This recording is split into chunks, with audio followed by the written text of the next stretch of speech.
یا علی اللہم صلی علی محمد و آل محمد. بسم اللہ الرحمن الرحیم. ارشاد امام جعفر صادق علیہ السلام ہے کہ سیب کھاؤ، یہ حرارت کو دور اور شکم کو سرد اور بخار کو برطرف کرتا ہے. اگر لوگوں کو معلوم ہو جائے کہ سیب میں کیا خصوصیات اور خوبیاں ہیں تو بیمار سوائے سیب کے کسی دوا کو نہ کھائے. ارشاد رسول اکرم صلی اللہ علیہ وآلہ وسلم اللہم صلی علی محمد و آل محمد ہے کہ بلغم کا علاج یہ ہے کہ نہار منہ حمام جانے سے بلغم دور ہوتا ہے، اور کھانے کے بعد حمام جانے سے سودا اور صفرا دور ہوتا ہے. زکام کا علاج ارشاد امام جعفر صادق علیہ السلام اللہم صلی علی محمد و آل ہے کہ زکام نزلہ خدا کے لشکروں میں سے ایک لشکر ہے جس کو اللہ جسم کی کثافت غلاظت دور کرنے کے لیے بھیجتا ہے. کئی روایتوں میں وارد ہوا ہے کہ زکام کا علاج نہ کریں، لیکن بعض روایتوں میں زکام کا علاج موجود ہے.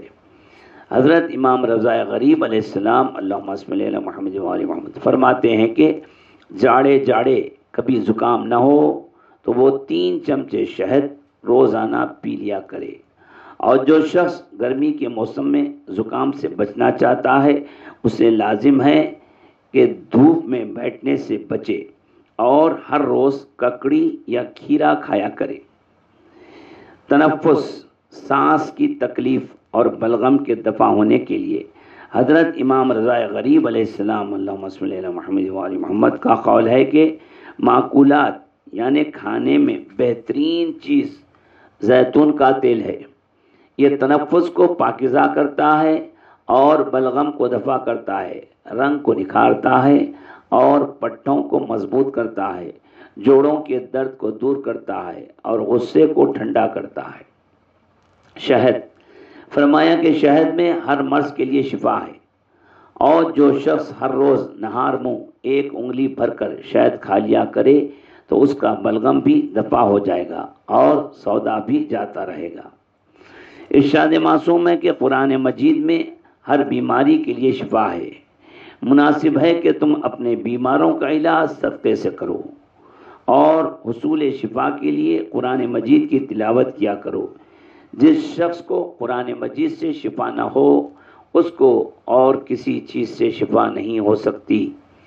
ایک شخص مولا کائنات کی خدمت میں حاضر ہوا اور پوچھا کہ مولا مرض کس کی طرف سے آتا ہے؟ تو مولا نے فرمایا اللہ کی طرف سے. پوچھا کہ مولا مرض جاتا کس کی طرف سے ہے؟ فرمایا اللہ کی طرف سے. سائل نے کہا لیکن لوگ تو طبیبوں کے پاس جاتے ہیں. مولا نے فرمایا اس میں ان کے دل بہل جاتے ہیں. صدقہ ارشاد رسول اکرم صلی اللہ علیہ وآلہ وسلم ہے اللہم صلی علی محمد و آل. دن کا صدقہ الصبح دو جو کہ دولت اور صحت کا باعث ہے، اور رات کا صدقہ سر شام یعنی نماز مغرب سے پہلے دو، جس کے سبب عذابات الہی سے محفوظ رہو گے. ارشاد معصوم ہے کہ صدقے سے موت ٹل جاتی ہے، صدقے سے پیغمبر کی بددعا بھی ٹل جاتی ہے، کاموں کی رکاوٹ دور ہوتی ہے، امراض دفع ہوتے ہیں، دشمن دفع ہوتا ہے، دولت کا راستہ کھل جاتا ہے. صدقہ کس کو دیں؟ ارشاد معصوم ہے صدقہ اہل ولایت کو دیں. اگر صدقہ کم ہو تو امام فرما رہے ہیں کہ اس کو جمع کر کے رکھو اور بعد میں دے دو. عذابات الہی سے بچنے کا واحد ذریعہ ذکر علی، فضائل علی ہے. ذکر محمد والے محمد پر سے بائیکاٹ اٹھا لو. سب مل کر اہل بیت اطہار علیہ السلام کے محافل و مجالس کرو. اسی سے اللہ کی ناراضگی ختم ہوگی. زمین کے ہر گوشے میں ذکر علی وہ ذکر حسین ابن علی ہوتا تھا. آج ساری دنیا کے علماء و ذاکرین و شعراء ان محافل و مجالس سے محروم ہیں. ذکر اہل بیت کی جو کیفیت تھی وہ ختم ہو چکی. ممبر کا مصرف ذکر علی ولی و ذکر حسین ابن علی ہو. نجی بیٹھک اور درس میں عقائد اور مسائل پر گفتگو ہونی چاہیے. ذکر محمد والی محمد سے بائیکاٹ سب سے گندا وائرس ہے. اس کو ختم کر دو. ظہور امام زمانہ قریب ہے. یا علی اللہم صلی علی محمد و آل محمد لا اکراہ فی الدین.